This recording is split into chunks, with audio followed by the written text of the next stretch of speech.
Es un pedazo de sábana de color marfil claro, con leves marcas más oscuras. ¿Realmente se trata de la imagen de Jesucristo momentos después de su crucifixión, como creen muchos? Las manchas son de verdad su sangre. Según las pruebas de datación por medio del carbono 14 que se han divulgado ampliamente, no. De hecho, afirman que el lienzo de unos 14 pies, algo más de 4 metros de longitud, es una astuta falsificación medieval. Sin embargo, informaciones recientes han suscitado serias dudas sobre la precisión de la datación con el método del carbono. Una vez más, los científicos están dedicando todos sus esfuerzos a encontrar una respuesta a la antigua pregunta: ¿es esta una imagen de Jesús crucificado? La tecnología moderna ha abierto nuevas vías para poder conocer en profundidad la historia de la Sábana Santa. El misterio del Santo Sudario. Catedral de Turín, Italia, 1998.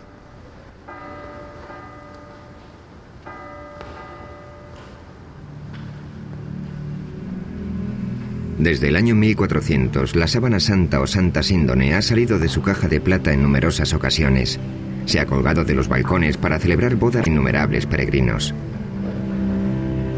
La sábana apareció por vez primera en Europa en el año 1355 y ya era famosa durante los peores años de la Muerte Negra, época en la que las multitudes hicieron cola para poder verla y época también en la que Gutenberg perfeccionó la imprenta y Colón descubrió América.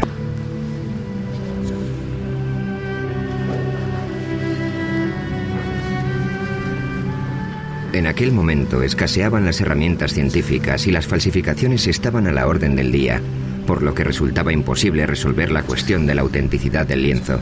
El público en su gran mayoría aceptaba que la sábana era auténtica, pero el debate entre ciencia y religión no había hecho nada más que empezar. En 1898, la Iglesia permitió que se examinara la sábana a través de la mirada imparcial de un nuevo invento: una cámara.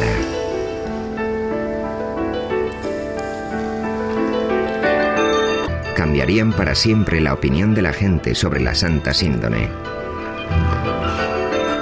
Y es que cuando la placa de cristal salió de la solución de revelado, el fotógrafo vio un rostro nítido y claro, algo que nunca antes se había visto en el lienzo. Comprendió enseguida que la misteriosa imagen del sudario había sido el negativo y que lo que él contemplaba entonces era el positivo. En sus manos sostenía una imagen que marcaría el inicio de todo un siglo de investigación científica. Turín, 1998.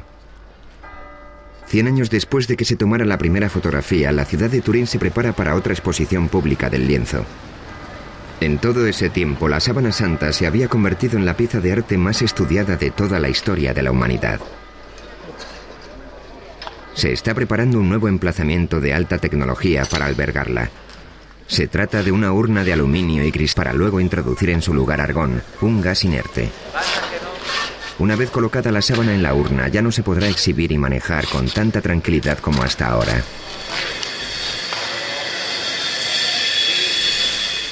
Toda esta actividad puede resultar sorprendente si consideramos que las pruebas efectuadas con el método del carbono son correctas y la sábana. ¿Es solo fe ciega o realmente existen motivos para dudar de los descubrimientos científicos? El lienzo vuelve a estar en el centro de la polémica. Existe una entrada lateral sin señalizar y los guardias garantizan el acceso restringido a la sala.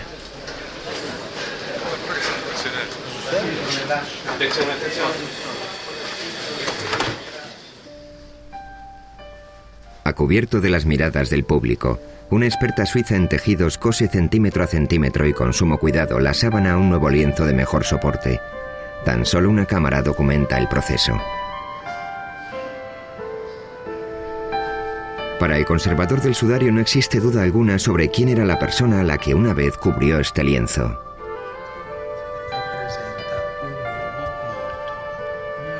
Esta imagen representa a un hombre que murió a causa de la tortura de la crucifixión. Después está la imagen anatómicamente correcta de un hombre visto de frente y de espaldas. Y en tercer lugar, lo que parecen ser manchas de sangre. Las manchas de sangre coinciden con las descripciones bíblicas de la sangre y cómo llegó la imagen a la sábana. El misterio constante que rodea todas estas preguntas ha supuesto un reto para los científicos a lo largo de muchas generaciones. Los estudiantes de esta universidad en Glendale, California, disponen de un enfoque especial del debate que está teniendo lugar sobre la sábana santa. Su profesor, Angelo Montante, utiliza el lienzo como herramienta de enseñanza. Es uno de los objetos de cultura más sorprendentes que podemos encontrar en la historia de la civilización occidental. De él se pueden extraer numerosas pistas que nos ofrecerán una perspectiva del pasado. La Biblia no da detalles sobre la crucifixión de Jesús de Nazaret, pero permitidme llamar vuestra atención sobre esta mancha de aquí, que indica que hubo derramamiento de sangre. Si las pinturas clásicas fueran correctas, los clavos le atravesaron la palma, pero no fue así. Se los colocaron en las muñecas, y hay una razón para ello. Sabemos que esto se debe a que, según las investigaciones de un médico francés, hace años un médico francés que experimentaba con cadáveres consiguió determinar que la palma no puede sostener el peso de un ser humano. El clavo, por tanto, tenía que estar situado en la región metacarpiana de la muñeca. Y hay otro dato importante a este respecto. Si a una persona le clavas un objeto punzante en esta zona, el nervio medio, en esta figura, no se aprecian por ningún lado los pulgares. Esto es algo muy preciso. ¿Cómo es posible que un falsificador lo supiera?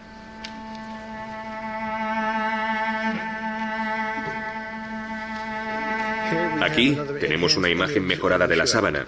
Esta materia más oscura representa la sangre. Aquí vemos más sangre en los brazos y también se aprecia que todo el torso sangra. En un lateral, junto a la quinta costilla, hay una herida sangrante.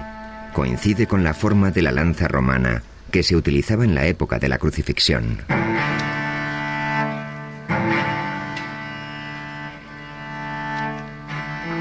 En la sábana hay mucha sangre, tanta que no puedes evitar asombrarte de la crueldad de los romanos, que tanto dolor le causaron a este hombre.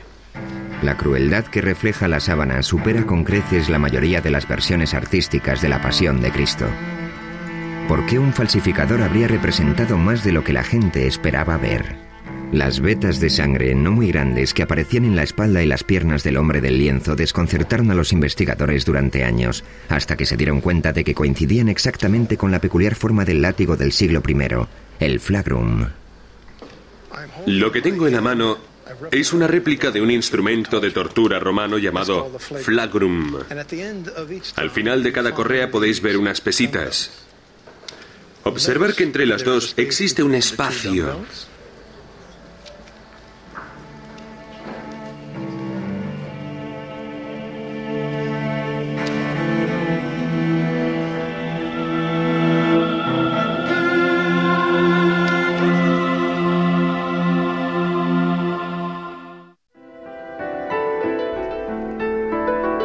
A finales de la década de los 70, un grupo de científicos presionó a la Iglesia para que les dejara examinar la sábana con las tecnologías más avanzadas. Al final llegaron a un acuerdo y el proyecto de investigación de la sábana de Turín, STURP, comenzó sus actividades. El STURP se constituyó con el propósito fundamental de examinar la sábana para determinar cómo se formó la imagen que ha quedado en ella. Pero nos encontramos con un gran problema. Nunca podríamos ver lo que íbamos a examinar hasta que no lo tuviéramos allí.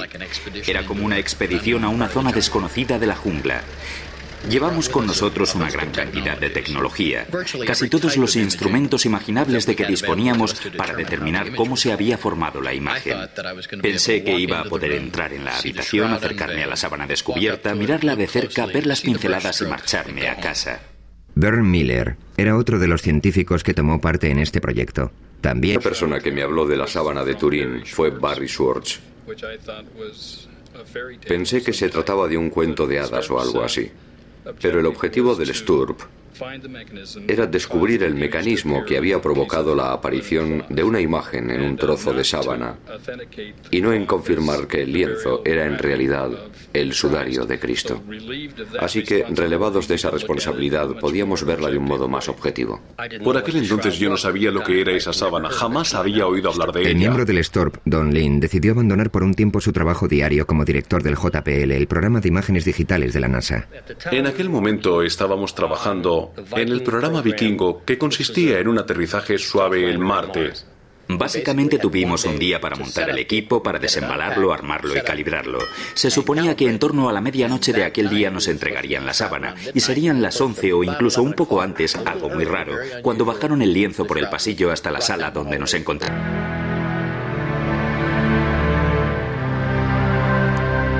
Uno de los primeros experimentos que se llevaron a cabo con la sábana consistía en separar la tela del lienzo de refuerzo por una pequeña zona de aproximadamente unos 7,5 centímetros. Eso nos permitió ver la parte de atrás de la sábana, la parte inferior del Santo Sudario de Turín, por primera vez en 400 años. Esta imagen corresponde al momento exacto en el que dieron la primera ojeada a la parte inferior de la sábana. Que la luz de la cámara enfocaba la mancha de sangre número 3 desde abajo, apagué las luces de la habitación. Entonces el lienzo de refuerzo, como lo hubiera hecho la sangre de verdad, pero la imagen no se traspasó. De inmediato se dieron cuenta de que habían realizado un descubrimiento muy significativo. Al contemplar de frente el sudario, tanto la imagen como la sangre se mostraban con gran nitidez. Cuando la luz se colocaba detrás de la sábana, la sangre seguía siendo visible, sin embargo, la imagen no. Eso era algo que no sabíamos hasta aquel momento y significaba que la imagen no podía estar pintada, pues si no, en el lienzo habría una cierta densidad de pintura que quedaría reflejada en una fotografía de luz transmitida.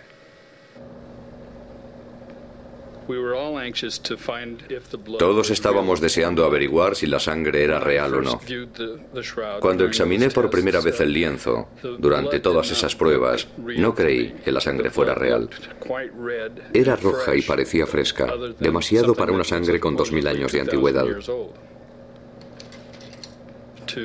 Para determinar si era real, tomamos muestras en una cinta de superficie adhesiva y la examinamos en el laboratorio más tarde.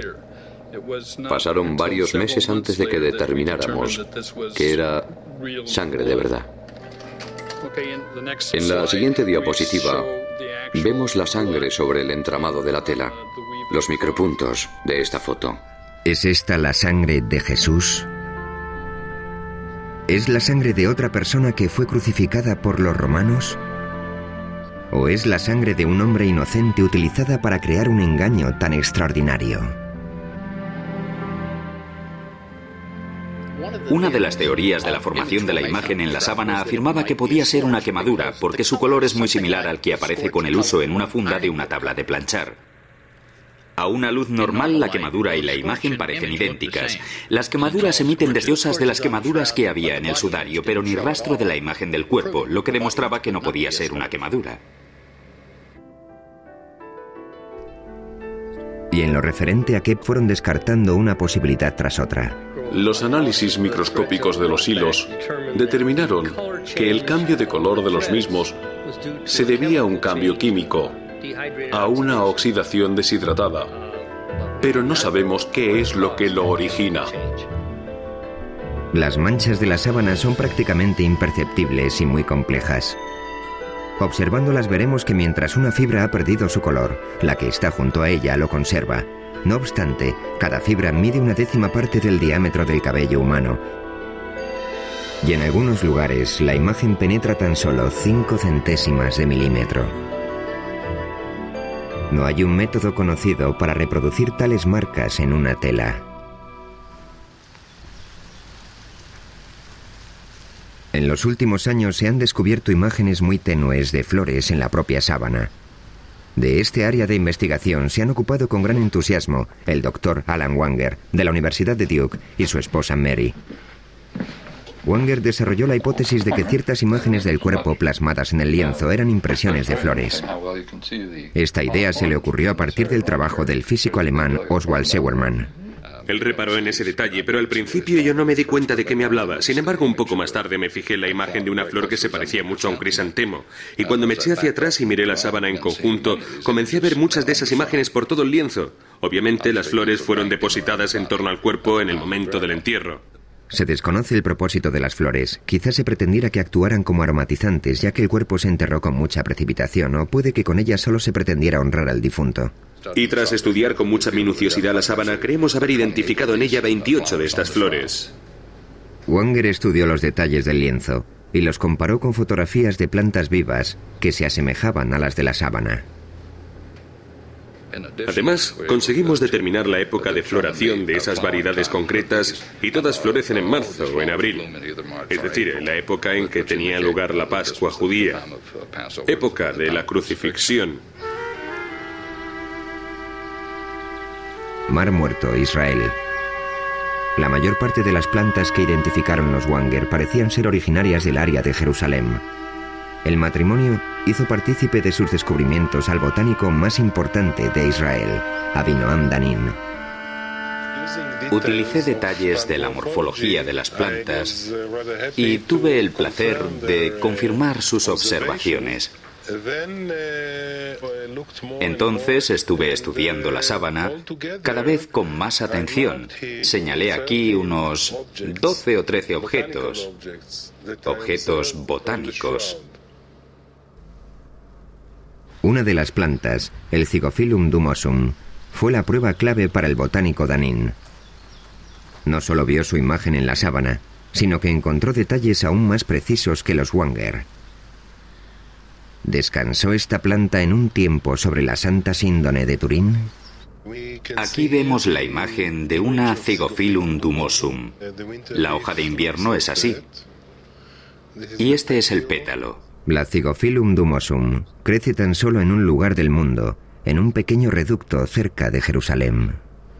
Las 4 hojas que encontré están tan claras que puedo afirmar que el tallo de Zygophyllum dumosum fue depositado sobre la sábana en primavera. Además, podría decirles que es imposible que el lienzo se hiciera en otro lugar del mundo. Tuvo que ser aquí.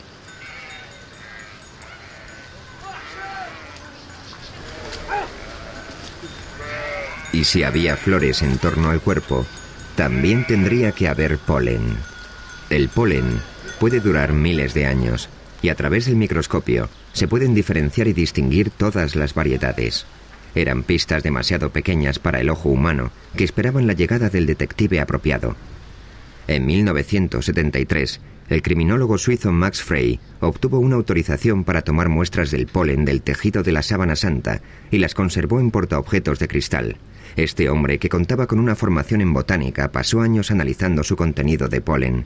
Falleció antes de poder terminar y publicar sus conclusiones, pero otros continuaron su labor. Con la ayuda de las tecnologías más novedosas, pueden identificar con exactitud cada grano de polen y averiguar a qué planta corresponde. Uri Baruch es el experto en polen más importante de Israel. Trabaja con el Dr. Danin y se encarga de calcular el tipo. Que también había algunas bayas con el mismo tipo de polen, pero todavía no las hemos encontrado. Es el primer caso que vemos de este tipo de polen. El objetivo es determinar exactamente qué plantas rodeaban el cuerpo y cuáles eran las especies predominantes. De los 58 tipos de polen identificados hasta el momento, 28 de las plantas que los producen tan solo existen en Oriente Medio, prueba de que la sábana pasó aquí una parte de su historia. Muchas las vidas de los habitantes de la región, como por ejemplo la Fagonia mollis. Los bizantinos establecidos al sur del Sinaí utilizan las hojas de la Fagonia mollis para sanar heridas superficiales. Toman los tallos y las hojas verdes, los queman y usan la ceniza para colocarla sobre... La llaman uraga.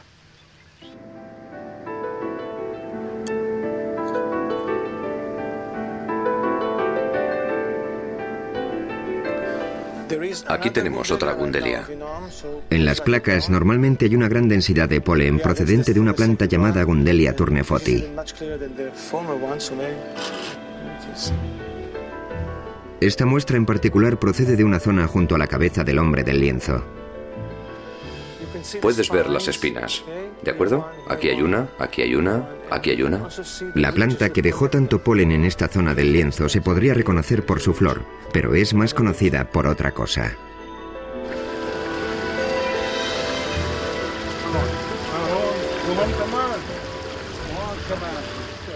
Tengo que utilizar mi Delia torneforti. Es el cardo con la mayor frecuencia de granos de polen en la Santa Síndone de Turín.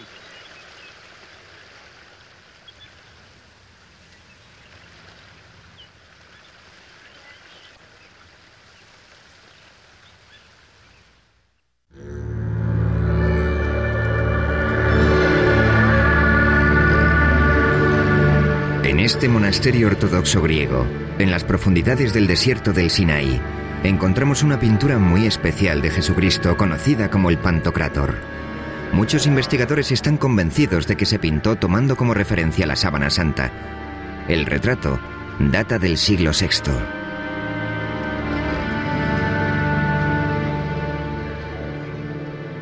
En el icono podemos ver que los ojos son muy grandes y están bastante separados.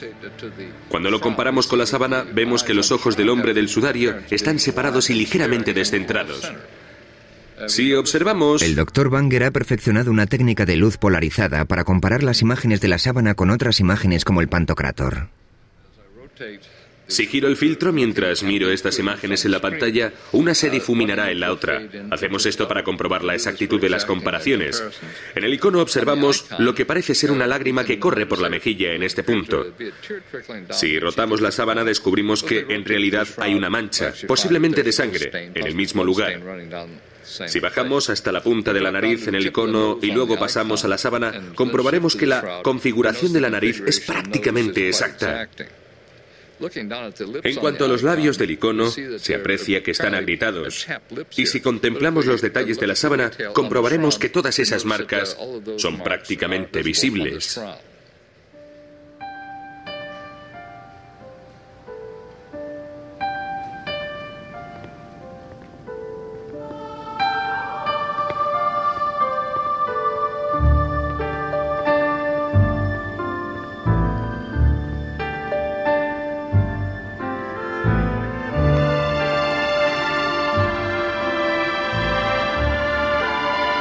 Pero la Biblia jamás describió su aspecto. ¿Cómo sabemos cómo era? ¿Cómo sabemos que llevaba barba y que tenía el pelo largo? ¿De dónde sacaron los artistas su iconografía? Jesús en la pintura. ¿Existe una fuente común para la representación de esta imagen que todos conocemos tan bien? Cada artista tiene su propia visión del hombre, en actitud sufridora o triunfante, del redentor o del humilde. Sin embargo, a lo largo de los siglos los artistas se han atenido a ciertos parámetros que nos permiten identificar al hombre como Jesús. ¿Cuáles son las directrices que siguen? ¿Y de dónde proceden? Rayleigh y muchos otros investigadores creen que existía un prototipo de Jesús que estableció la pauta a seguir hace siglos. La búsqueda de ese prototipo ha llevado a los investigadores a remontarse a los primeros siglos que siguieron a la muerte de Jesús. ¿Cómo llegaría un artista de esta imagen a esta otra? Aquí tenemos barba, en esa no. Aquí el cabello le cae sobre los hombros y lleva la raya en medio. Ahí no, tiene un aspecto juvenil. No tiene las mismas características. La pregunta es, ¿qué falta? En la década de los 30, el investigador francés Paul Vignon observó ciertas marcas en las pinturas que se habían hecho de Jesucristo a lo largo de muchos años. Estos rasgos llegaron a conocerse como las marcas de Vignon.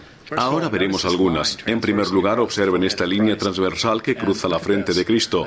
Y fíjense en esto, una especie de cuadrado con tres lados marcados en el caballete de la nariz. Justo debajo hay otro triángulo, en la nariz que es alargada, rasgo muy indicativo de numerosas representaciones de Cristo de aquel periodo. Los especialistas han identificado los ojos, que se asemejan a los de un búho, la nariz alargada y el resto de las marcas de Vignon en la sábana. ¿Acaso la Santa Síndone fue el modelo original de las representaciones posteriores? Aquí tenemos varias reproducciones en las que se aprecian estas marcas geométricas. En primer lugar, justo aquí, en la nariz, se puede ver ese extraño cuadrado geométrico de 3 lados en forma de U. Luego tenemos los ojos, semejantes a los de un búho. También la nariz alargada es una característica. Observen los 2 mechones de cabello que caen sobre la frente. Aparecen en las 4 imágenes. Y no un solo mechón, siempre 2. La coincidencia de todas estas marcas, de todos estos puntos, me lleva a creer que algo influyó en estos artistas.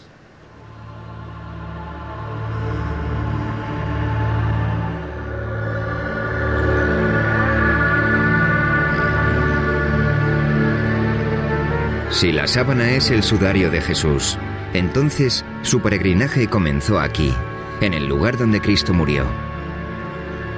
En la ciudad moderna de Jerusalén, el pasado sigue vivo. Muchas de las costumbres que aquí se practican aún son un reflejo del mundo antiguo. ¿El entierro del hombre de la sábana se realizó de acuerdo con la cultura hebrea?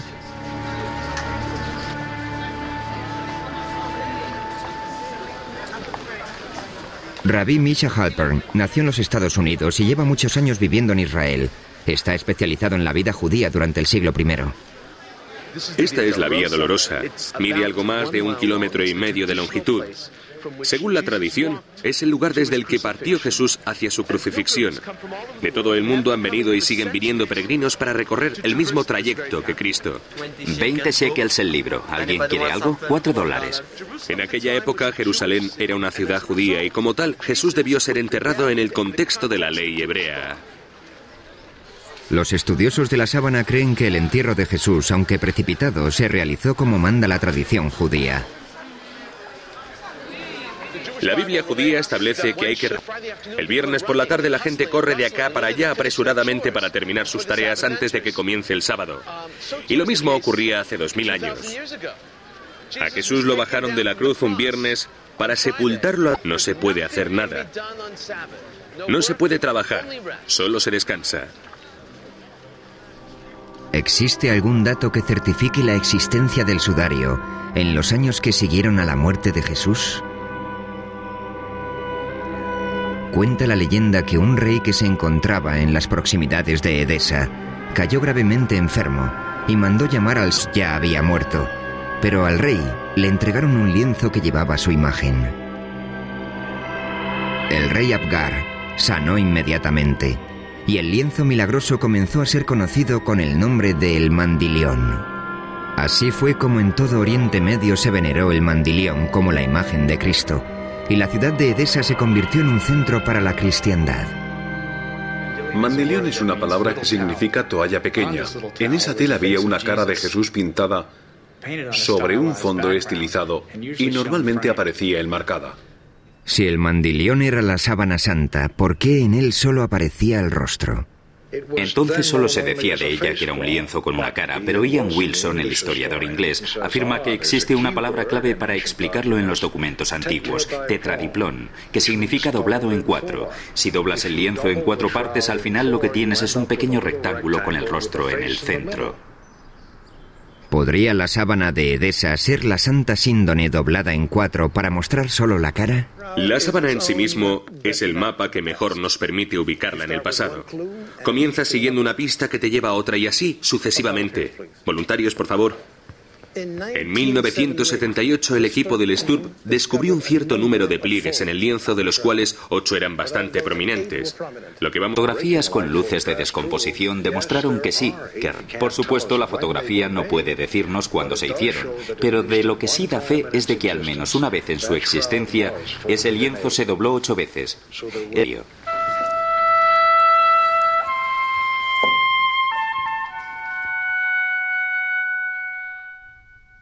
En el año 944, el mandilión fue trasladado a Constantinopla, donde con cierta periodicidad se exponía para que el público pudiera verlo. Allí mismo, en el año 1203, un caballero francés de la Cuarta Cruzada dijo haber visto la imagen del cuerpo de Cristo en un lienzo. Los cruzados saquearon a Europa. En este punto finaliza de forma radical el rastro del mandilión y comienza la historia de la sábana santa.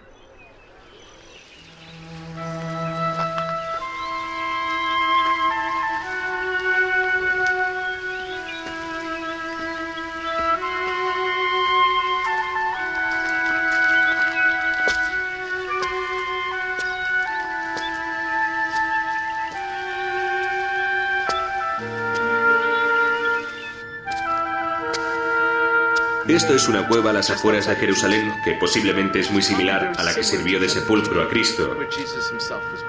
En aquella época estaría cerrada con una roca de gran tamaño, casi con toda seguridad muy lisa debido a la erosión.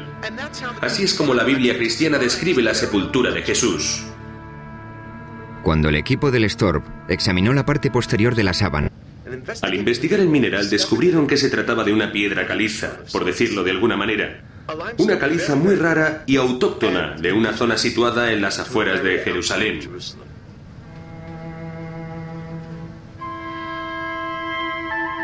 La Santa Síndone está cubierta de sangre, así que deberíamos preguntarnos ¿por qué no lavaron el cuerpo de Jesús como exige el entierro tradicional de la ley judía? Cuando un cuerpo sangra mucho, no se purifica con agua por temor a eliminar toda la sangre. Esa sangre tiene que purificarse con el cuerpo. Incluso hoy en día, cuando en las noticias informan de una acción terrorista en Israel, por ejemplo, inmediatamente acuden al lugar los rabinos y la gente reza y recogen la sangre de las víctimas que está en el suelo para poder enterrarlas adecuadamente. Según la Biblia cristiana, en la tumba se encontraron 2 lienzos, el sudario y otra sábana. Se creía que la segunda había cubierto el rostro de Jesús justo después de que lo bajaran de la cruz. Simón Pedro vio la sábana en el suelo y también el sudario con que le habían cubierto la cara. No estaba en el suelo con el resto de la sábana, sino doblado en un lugar aparte. Este lienzo, que recibe el nombre de sudarium, se puede encontrar hoy en día en Oviedo, ciudad situada al norte de España. Jorge Rodríguez es miembro del Centro de Estudio Español de la Sábana Santa. Y Mark Gussin ha escrito hace poco un libro sobre el sudarium y su relación con la Santa Síndone.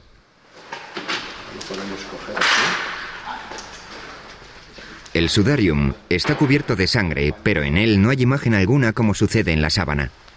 Se cree que retiraron el lienzo del rostro antes de envolver el cuerpo en la sábana. Porque es para limpiar. Claro, en realidad es un trapo, sí. El lienzo huye del peligro. Siempre iba por delante de los invasores. Escapaba de ellos. Siempre iba más al norte, a lugares más seguros, y allí permanecía. Y esta ciudad era el lugar más seguro de toda España durante la invasión musulmana.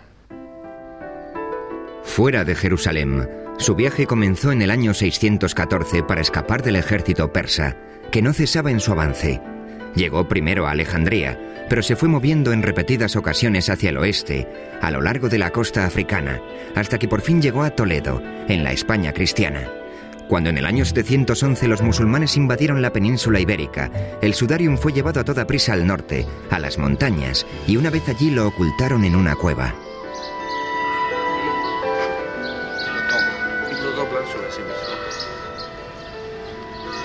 Con ayuda de una réplica, los investigadores muestran cómo se colocó la sábana alrededor del rostro, de forma que absorbiera la sangre y otros fluidos de acuerdo con la costumbre hebrea, siempre respetando el precepto de cubrir el rostro de una víctima de la violencia y de mantenerlo tapado para que la sangre no se separara del cuerpo. Esto supone que ha estado cogido así, al pelo. Estas manchas son especialmente de la sábana que reproduce la espalda del cuerpo en el dorso. Son las manchas de la sangre que emanó de las heridas producidas por la corona de espinas y que quedó en el pelo. Y aquí son las mismas exactamente. Recientemente el doctor Alan Banger ha efectuado un análisis con la ayuda de un vídeo casero que revela las notables similitudes entre el sudarium y la sábana santa. Es el rostro de la sábana superpuesto al del sudarium. Esta es la que aparece más marcada y una de las que más fácil resulta localizar es esta de aquí. Si bajamos a la zona de la nariz, vemos que existen coincidencias aquí abajo, y si nos movemos hacia la zona del pelo, aquí, también vemos que las manchas de sangre coinciden. La sangre hallada en el lienzo de Oviedo era del tipo AB, idéntica a la que se encontró en la sábana. Sabemos a ciencia cierta que el sudarium lleva en España desde el siglo VII. Este hecho contradice los resultados de las pruebas de datación con el método del carbono 14 que establecen su origen hace 600 años. El libro de testamentos que se encuentra aquí en la catedral remonta a los orígenes del sudarium del siglo I y que fue uno de los sudarios que se utilizaron para cubrir el cuerpo de Cristo en el sepulcro o justo antes de introducirlo en él. 1988, las pruebas del carbono 14 concluyeron que el lienzo no tenía más de 600 años de antigüedad. Parecía que tal afirmación pondría fin a todas las... Aventuraron muchas teorías que exponían la posibilidad de que las pruebas se equivocaran, pero muy pocos científicos estaban convencidos de ello. Entonces, un microbiólogo, el Dr. Garza Valdez, anunció un descubrimiento significativo. Sobre las fibras de este antiguo lienzo encontró el carbono. En 1996, realizó unas pruebas a varias fibras de la sábana y observó que había una capa de material suficiente para poder desviar de forma ante el carbono 14. La contaminación bacteriana es algo de lo que no eran conscientes las personas que llevaron a cabo la datación con el método del carbono. De hecho, no creo que nadie conociera su existencia hasta que Garza Valdez descubrió esta posibilidad. Y aunque lo hubieran sabido, los procesos de limpiado que utilizaban no lo hubieran tenido en cuenta. Así que no había modo alguno de que hubieran podido establecer con total exactitud la fecha de origen del material de la sábana. Cuando comenzaron a cuestionarse los resultados de la datación mediante del tejido original. Cuando el procedimiento para separar la celulosa de la película bioplástica esté bien determinado, creo que estaremos preparados para ofrecernos a realizar otra datación de la sábana con el método del carbono 14. Que de demostrarse, desestimaría todos los resultados obtenidos hasta el momento, la radiación. Si lo que dicen los físicos es correcto, es una imagen proyectada. En otras palabras, casi vienen a decir que quizás el cuerpo estuviera flotando en medio del sudario y que toda la proyección incidía en ángulos rectos en el cuerpo. Esta imagen está directamente tomada del cuerpo, que está paralelo a la gravedad. Es algo tan extraordinario que la única explicación posible es que se trate de fenómenos de radiación. La radiación puede ser el único modo de explicar los recientes descubrimientos, según los cuales la imagen sería como una placa de rayos X que revela estructuras internas del cuerpo. Ahora estamos viendo los huesos, los metacarpianos, que son estos. Pero lo más sorprendente es que cuando nos movemos hacia la zona de la muñeca y vamos superponiendo la radiografía, podemos identificar todos los huesos de la muñeca de la sábana de Turín. Vemos que los rasgos del esqueleto en la profundidad del cuerpo y demás está formada básicamente por esta notable y única situación de radiación. Si superponemos una calavera al rostro que aparece en la sábana, vemos que se aprecian estructuras internas con notable claridad. Aquí observamos que lo que estamos viendo son las imágenes de los dientes. A medida que vamos alternando una imagen con otra, vemos que en la sábana aparecen los dientes con sus raíces y todo. Entonces, ¿cuál es la fuente de la radiación? Algunos investigadores opinan que también tienen la respuesta a esa incógnita. Creo que esta imagen quedó plasmada en la sábana debido a la transformación que tuvo lugar durante la resurrección. El cuerpo pasó de un medio a otro y al hacerlo, de partículas de radiación tras de sí que marcaron la imagen de la sábana. Por eso también hemos conseguido el efecto tridimensional en otras cosas. ¿Qué causa este fenómeno? No lo sé. Y aún más difícil sería explicar cómo se obtiene esa energía de un cadáver.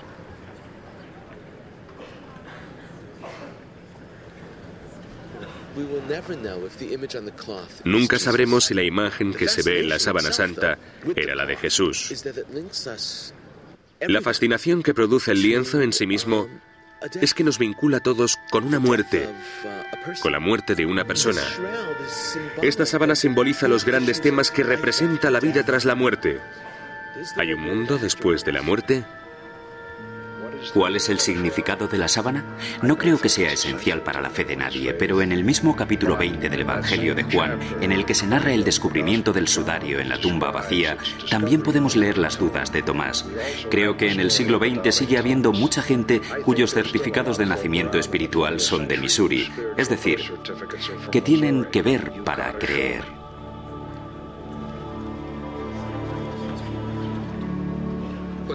Lo que me ha llamado la atención durante todos estos años ha sido el misterio que la envuelve.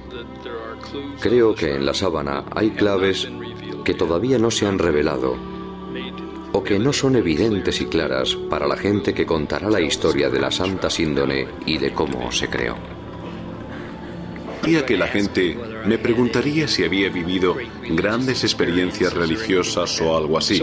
Así que me senté ante el lienzo a las 3 de la mañana y guardé silencio. No había nadie por allí. Entonces lo miré y dije, bueno, ¿cómo te sientes? No, lo cierto es que no viví grandes experiencias religiosas. Pero una cosa que realmente caló muy profundo en mi mente fue contemplar la cabeza. En comparación con el cuerpo, su rostro tiene una expresión pacífica y serena, a pesar de que el cuerpo había sufrido horribles tormentos. Una parte no encaja con la otra.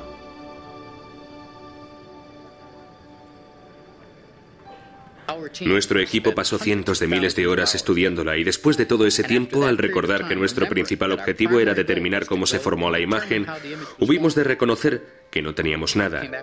No podíamos responder a esa pregunta. En definitiva, podíamos decir lo que no era, pero no podíamos decir lo que era.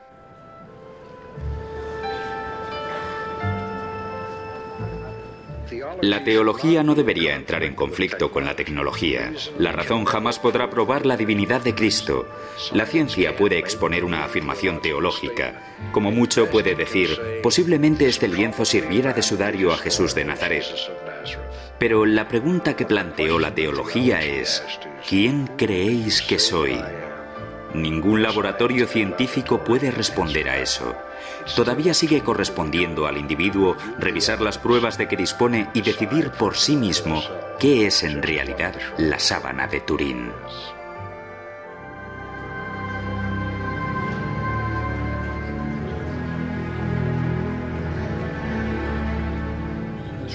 La sábana santa de Turín ha causado en mi vida una impresión más profunda que cualquier. He terminado con ella y espero que siga siendo el centro de mis esfuerzos durante el resto de mi vida.